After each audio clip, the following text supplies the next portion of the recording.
All right, Dave, we are here live once again. So glad you're here with us.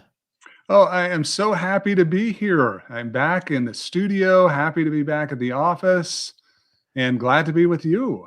So, Dave, last time we were on, you were getting ready because it was your daughter's wedding coming up. So, I just want to ask how all of that went. It all turned out amazing. We had a great time. It was fairly decent group at the reception. I mean, we probably had 80 to 100 people, all family. There was probably 5 to 6 people is all that were there that were not related in some way. And then at the temple, at the ceremony, we just had a great experience. Very small there. It was only most of the parents. Unfortunately, the groom's father ended up with a COVID test that came back positive, so he was not there.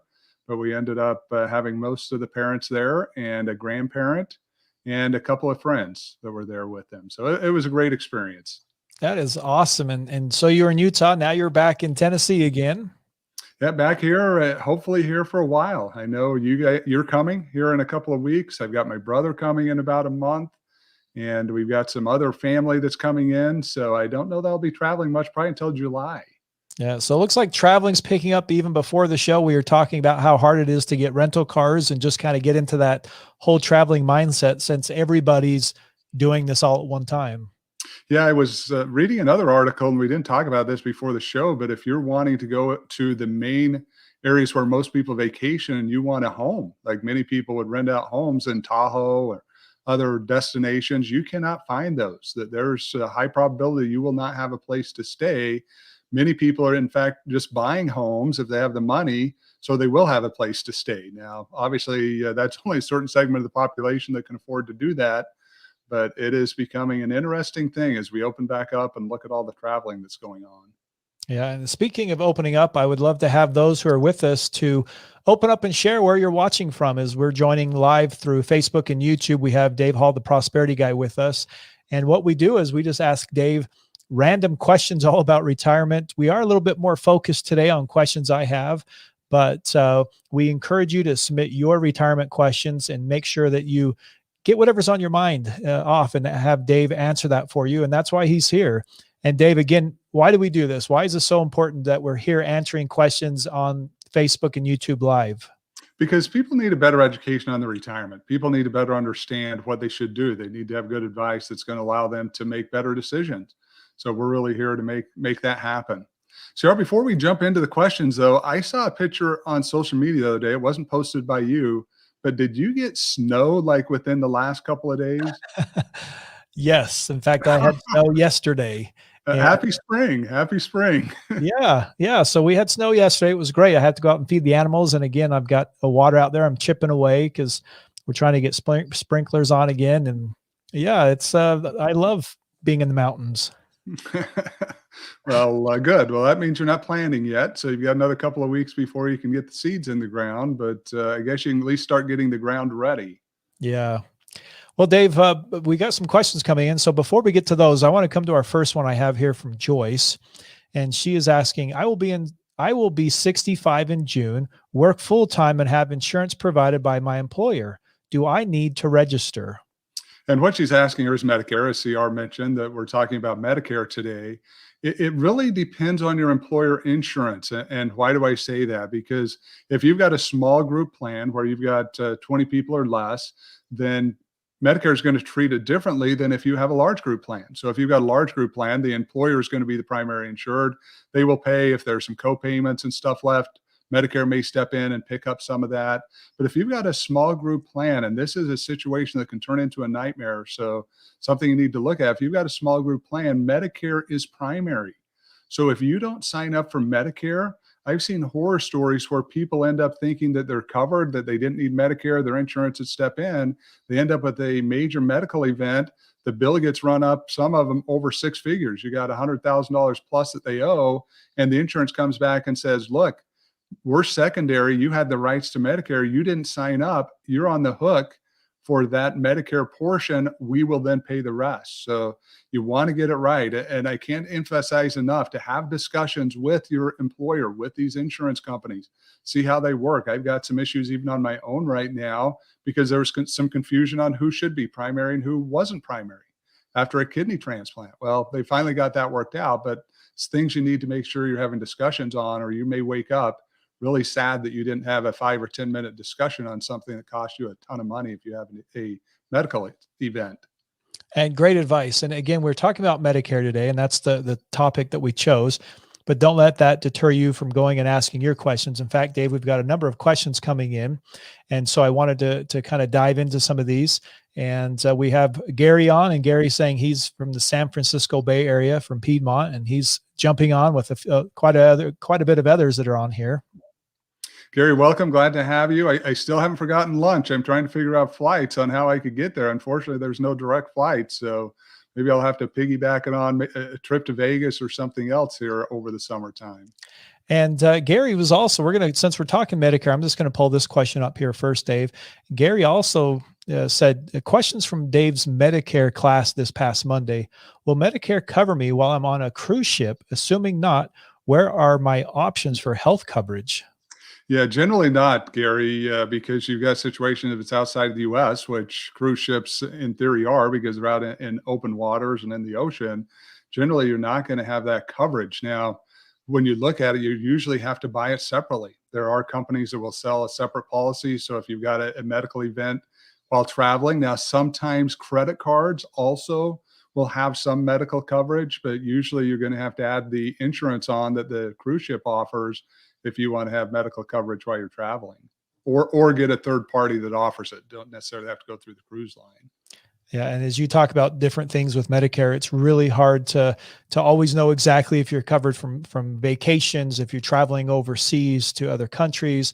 There's a lot of things we've talked about on several of the podcasts and through your webinars about that. And so those are some very valid questions. This may come up in one of the other questions too, but you've got to be careful with Medicare Advantage plans as well, because they're geographically based. So you may have a Medicare Advantage plan and they've convinced you that it's like Medicare, only covers more, which in theory it does, but they're all geographically based. So you even travel somewhere else in the United States, it may not cover you at the levels that you're expecting it to. Now they may have some coverage that they'll offer, but definitely if you go outside the United States, you really want to look at what's going to be covered if you even have a Medicare Advantage plan.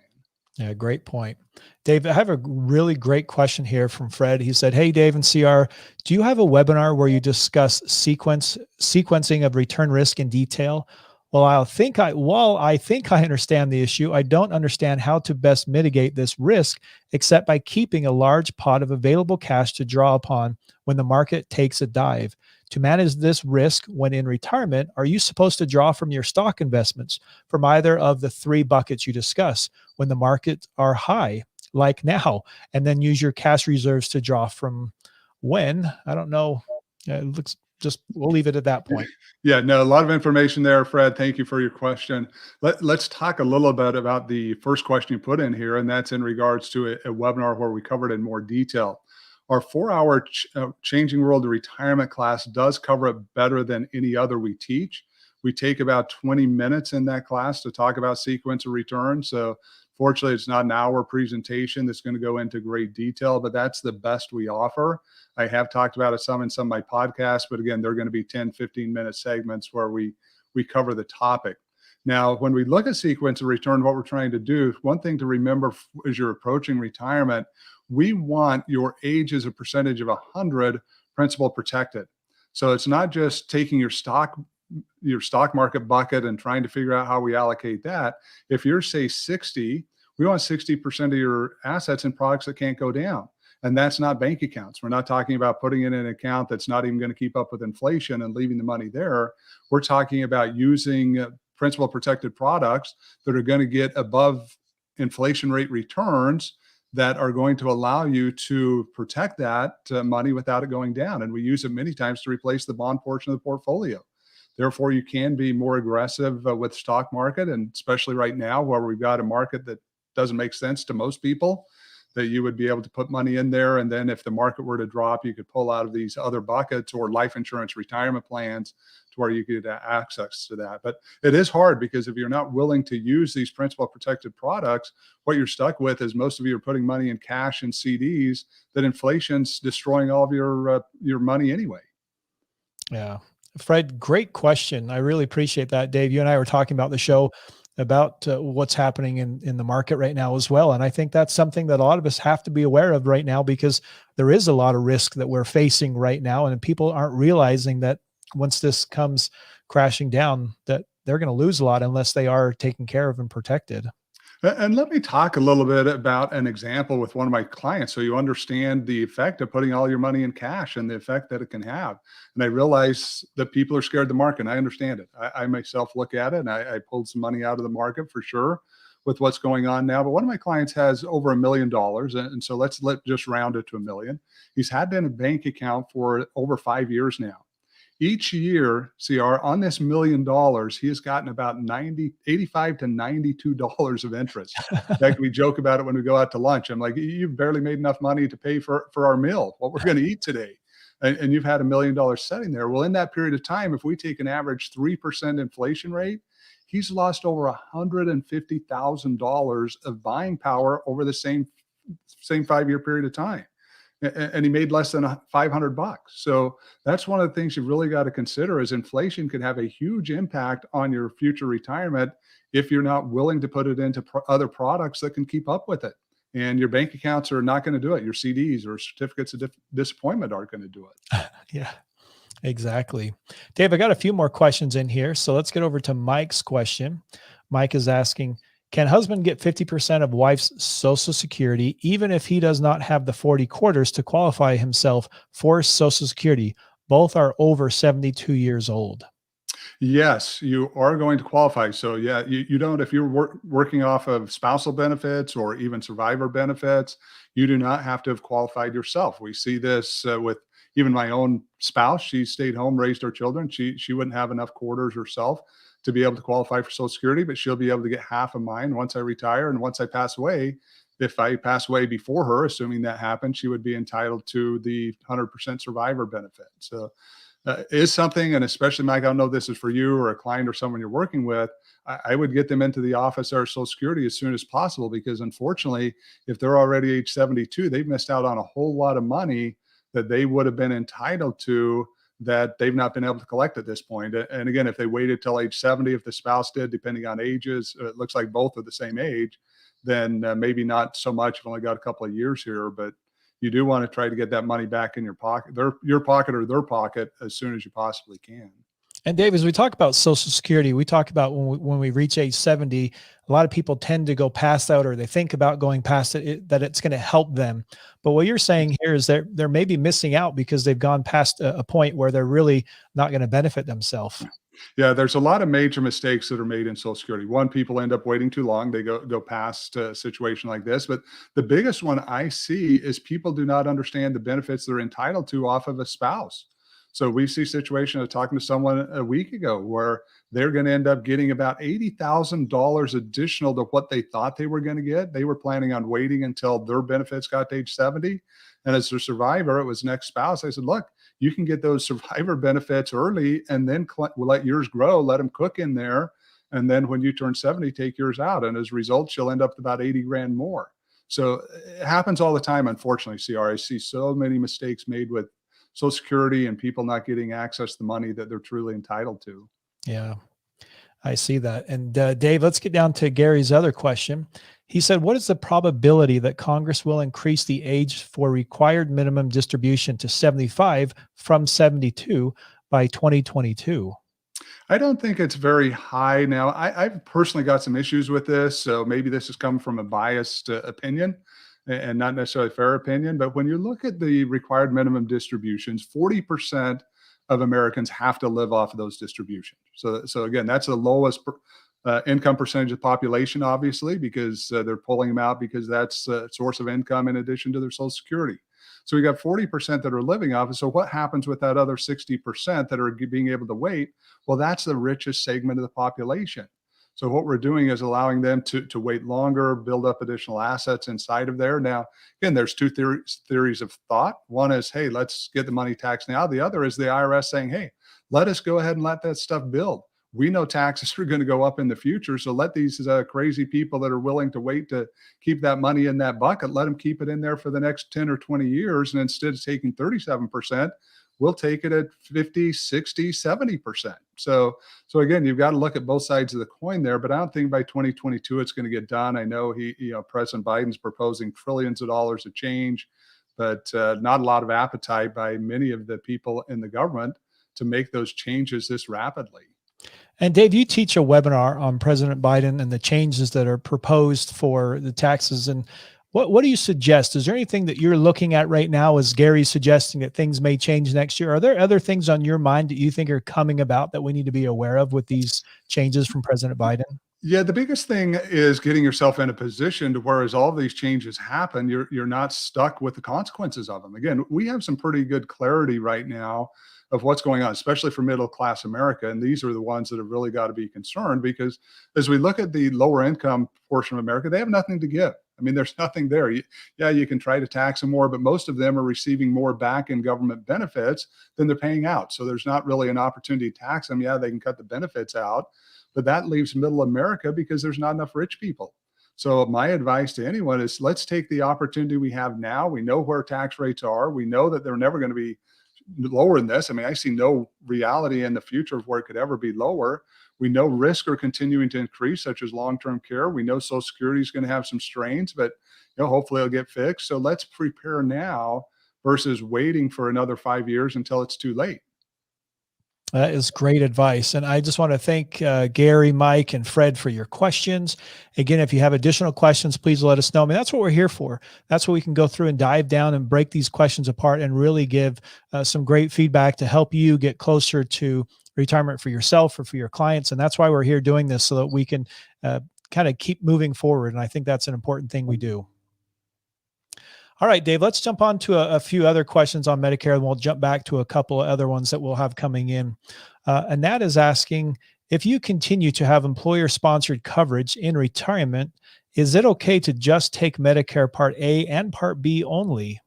This comes back to the question we answered before. Again, you've got to look at your employer-sponsored plan. You've got to see how they're going to cover drug coverage. So for those that aren't familiar, you've got 4 parts of Medicare. You've got Part A, which is hospitalization. Part B, which is your standard medical care that you would have for going to a doctor. You've got Part C, which is basically private companies replacing Parts A and B. And then Part D, which is the drug coverage, which Part C oftentimes will roll into there as well. So what you've got to do is look back at what your employer's willing to pay, what their relationship is with Medicare, and how they're going to deal with the drug coverage. If they don't have the right drug coverage, or if they're secondary and they're expecting Medicare to pay for those drugs before they step in, you may have some issues. So unfortunately, I wish I could give you a blanket answer and say, hey, this is exactly what you've got to do. But the real answer is go back to that employer, have those conversations. And they've got people in the organization that can answer those questions. And I love the advice that you say, go back to your employer, because a lot of times we're going other places to seek advice, and then we're hoping that's going to relate back to our employer. But a lot of times that doesn't always match. And so I appreciate that advice, because that's going straight to the source and taking care of exactly what needs to happen.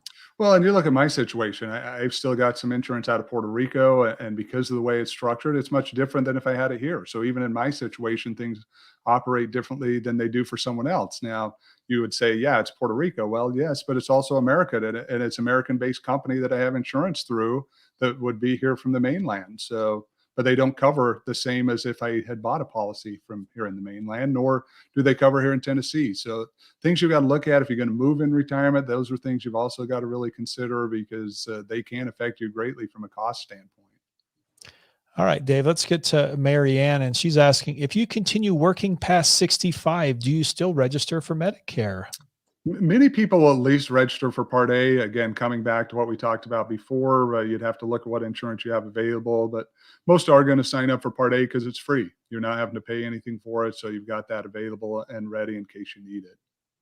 All right, Dave, let's jump over to the next one I have here. This one is, we got a few more coming in. Let me jump to Ann's really quick, and then we'll get over to those others. Ann's asking, if you don't take Part B because you are still working and covered under your employer, will you get a penalty for not signing up for Part D?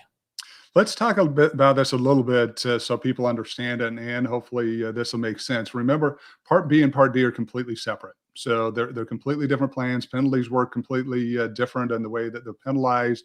So one is not going to affect the other.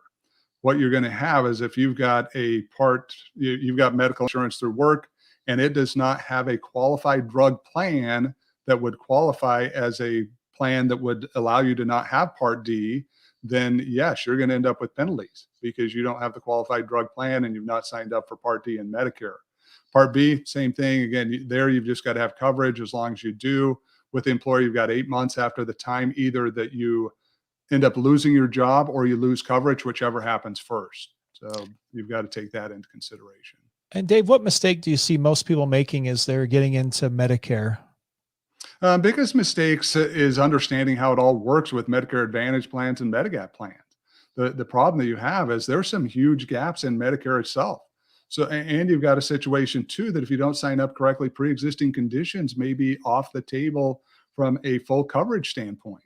That if you miss the initial 6-month Medigap enrollment period on your Part B, you may be in a situation where your insurance, your supplemental plans are not going to cover pre-existing conditions the way they otherwise would. They may charge you more money, and they may give you a longer enrollment period before you can get access to the benefits. So ton of mistakes. Unfortunately, the program's way too complex, too many companies involved in the middle of it, too many gaps that exist.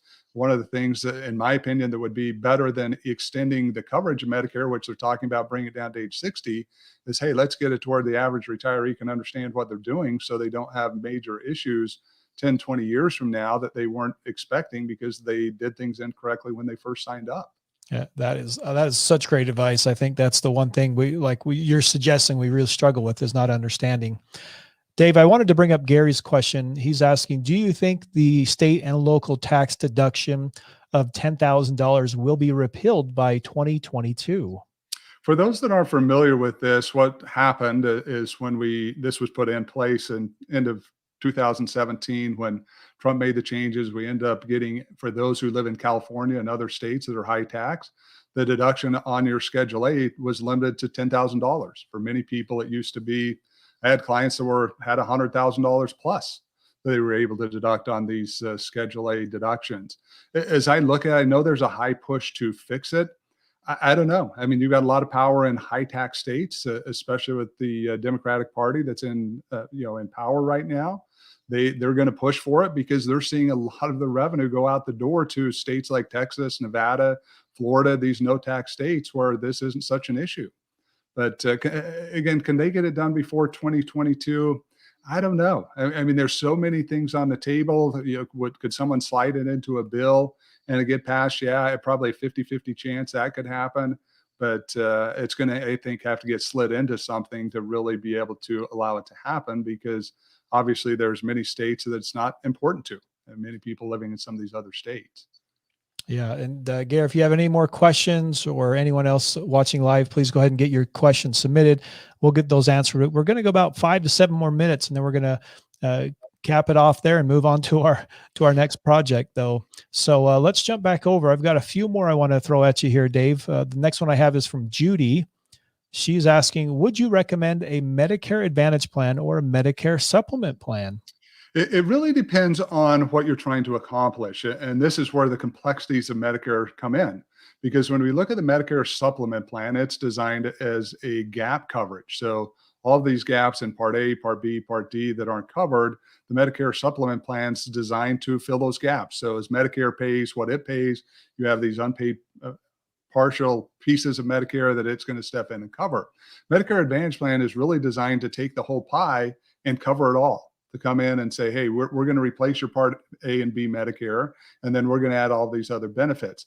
Biggest problem I've seen with these, there's two main problems. Number one is if you travel or move.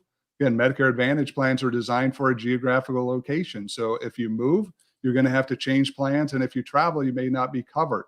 So that's one of the things you've really got to look at when you look at a Medicare Advantage plan and the way it's set up. The other one that I've heard, now I've not seen this myself, but I've heard from many people, oftentimes if you have pre-existing conditions and you get into Medicare Advantage plans rather than getting into a supplement plan and Medicare, you end up having to switch plans. You may have some issues with those pre-existing conditions. So those are things you've got to look at. But again, it's really, what do you want? What are you trying to accomplish? And then here, there's unfortunately, CR, no exact answer. I can't say, hey, this is better for you than the other. All of this is situational. All of it really comes down to your own medical needs, where you live, what you're trying to cover, how much money you have to come out of pocket to cover various things. All really comes down to your own individual preferences. And I like that you talk about some of these topics. I mean, let's take the Medicare Advantage plan. You say that there's pre-existing conditions possibly, and then travel. I mean, those are the two things. If you look at that, you can say, okay, do I fall under these categories? Do I travel a lot? Do I go from state to state, or am I comfortable where I'm at? I think that's great advice, because a lot of us don't look at this. We just look at this as an overall piece and say, I think this will work for us, but we're not taking it, and like you're saying, peeling it off piece by piece and getting down to the main component of why this works for one person and not for another, because it may work for you and not for me. But I think people don't realize this, and they're usually just picking because that's what family has or that's what somebody else has, and they're not really looking at what you're suggesting is this is really case by case. You can always go back to Medicare. I mean, realize if you take a Medicare Advantage plan, or if you're on Medicare and you want to go to Medicare Advantage plan, there are open enrollment periods where you can make the transition. But you're right, CR, when we look at it, one of the challenges is even if you go back on Medicare, again, you've got to fill the gaps. And those gaps are big. I mean, Part B only pays 80%. So you've got a 20% coverage gap that's got to be paid, and there's no limit on it. Part A, it's only going to cover 150 lifetime days. There's some lifetime days there. I mean, it can cover more, but you've got some issues when you're getting into long hospital stays. The gap there could end up being tens of thousands of dollars. So it's real. It's a concern, and unfortunately, I wish I could just take a global answer and say, "Hey guys, pace this over your retirement. You're going to be safe and secure." But it's really you taking the time to talk with people in your local area and these advisors. And one other thing I will say here, CR, Medicare.gov can help. Now, I do get kickback sometimes from people because it's a government website. Sometimes it can be confusing. But if you go in there, type in your zip code, once you've set up an account, it's going to give you the various plans available in your area, as well as Medicare and what it will cover. But that's a good place to start. And then trying to get an insurance carrier in your area that can also help you make some good decisions. Yes, that's awesome. Dave, I want to see if I can squeeze a few more in here. One from Patty. What is the give back benefit I see advertised on TV? Patty, what they're talking about here is they're basically these Medicare Advantage plans are paying back your Part B premium. So I think it's $148.50 this year is what you've got to pay, somewhere right around there, that you've got to pay in a monthly payment for your Medicare Part B if you make average income and you're not into the higher income thresholds. But they're giving that back. So what they've done is they've created a model inside of their system that allows them to have the excess money to give you money back, because the government's paying them over $500 and something a month for the portion of Medicare that they're covering. And they design the plan in a way. And most of them are HMOs. I will tell you, and I'm not saying HMOs don't work, but be aware most HMOs, this is where you're paying a doctor. They're paying the doctor a set fee based upon patient count, not the number of people they see. So they're looking at head counts and saying, hey, we're just going to give you a large payment every month, and you're going to have to see however many people come into your office. Well, oftentimes with that, what you're getting is less focused care, maybe is a good word to use, that many HMOs are not as robust, and the care is not always as good as it would be under a PPO. But in your area, it may be just fine. But that's what they're talking about. They're just trying to use it as a marketing tool, redirect that money as a give back to you rather than putting it into some other marketing platform or some other area to help build their business. All right, Dave, you left me just enough time to squeeze in one more question before we end today. This one's from Michael. Is Medicare available only to U.S. citizens? No, it is not. And it's not, you've got to be a legal resident that's lived here for 5 years. So if you are a legal resident that's lived here for 5 years or a U.S. citizen, you're going to qualify for the benefits. But again, also remember with that, you've got to be able to either hit the work requirements or you're going to have to pay for Part A. Now, everybody could buy Part A if you met the legal resident 5-year requirement, or a U.S. citizen and didn't have a spouse or yourself who never worked. You would be able to pay for Part A, but it would be a pay fee. And then you would also have to pay for Part B and then go out and get either Part D or combine it all through Part C with a third-party provider. And Dave, I wanted to squeeze this one in from Michael, because this is one of those questions when we talk about Medicare that we get a lot of questions about. And I think that's great advice, because as we're looking at this and moving forward, there's a lot of people moving into the country. The market's insane right now. But with all that being said, we want to make sure that if we're moving into the States, or if we're moving out, we want to make sure that we're covered, and we want to make sure that we know what does cover us, because if we move overseas, or say, hey, we want to retire in Costa Rica, does this apply to us? Because it's not always the case.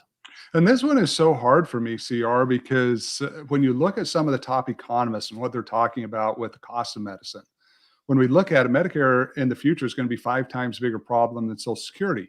Right now, what we look at it is Social Security is a more expensive program, but because of the cost of medicine and because we're living longer, they're expecting it to be 5 times. There are some economists that are saying that your whole Social Security check, if you're an average Social Security earner, which is about $1,400, between $1,400 right now a month, that whole thing could go just to pay for your medical costs in retirement. Now, obviously, that's going to hurt a lot of those lower income people. I mean, someone that's just scraping by, if they've got to give the majority of their Social Security check to cover their health care, obviously there's going to be some major issues, a lot of poverty for them in retirement. But this is what we've got to look at. I talk about in some of my other webinars, CR, the average cost for a married couple on medical expenses in retirement, $285,000, $150,000 for the male, $135,000 for the female. These are large numbers. And yes, if you're a lower income person, Medicaid's stepping in and they're going to cover a lot of those. But we've got some issues, and we've got to really look at how we're going to solve them. And we've got to get ourselves in a position that hopefully, if these things happen, we've got the money available so we can solve them for ourselves and our family. Yeah, I totally agree. Well, Dave, we're out of time. We've gone over our 30 minutes. I appreciate you being here as we drill you with a bunch of questions. Again, today we are focused on Medicare. I was very grateful for those that joined us live and asked their questions in retirement, and those on YouTube and Facebook. So thank you for being here. Dave, any final parting words today? I feel like there's something in there that we need to unlock to share with those who are still here with us. Yeah, there definitely is. One, thank you so much for all of you that are here today. I really appreciate it. But number two, we are in a crazy time, you guys. I mean, when we look around, we look at what's happening. You can't explain the stock market. You can't explain real estate right now. We've got a situation where homes are costing more and more. The cost of making the home. We were looking at a remodel for our house, CR, for them to get windows that we needed for our house September. I mean, here we are in April, and they're saying, yeah, we can't get these things till September.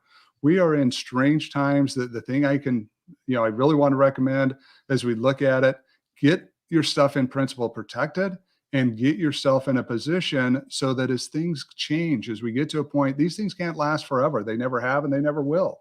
That you're in a position that you can take care of yourself and your loved ones. And yeah, we can't change the market. I can't go out and I can't predict the market. I can't tell you that it's crashing on May 31st or, whatever the date might be. I can't tell you that.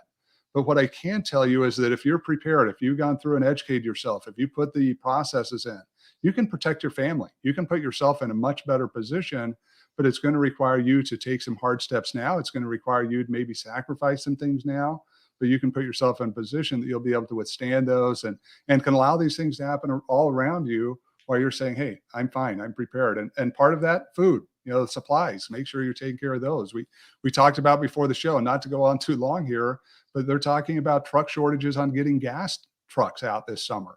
That also affects food supplies and other things that we've got to look at. And I'm not doomsdayer. I think there's great things ahead of all of us, but I am one that says prepare yourself, and then you don't have to worry about what goes on around you so much.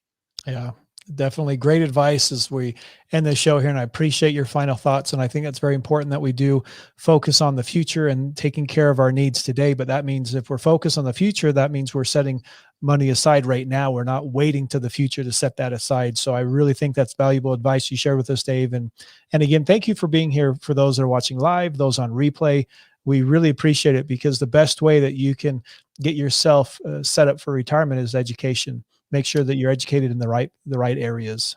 And I want to make one more comment. I know we got to go, but when you look at it, again, saving does a couple of things. One, it not only puts money aside for the future, but it teaches you that you don't have to live to the maximum of your spending.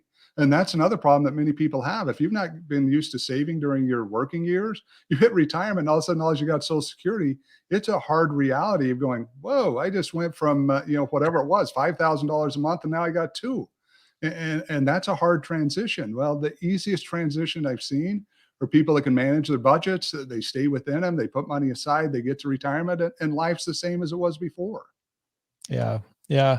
And I think that's important advice to remember as well. And so again, thank you so much for being here, and we will catch you guys all again next week. See you guys.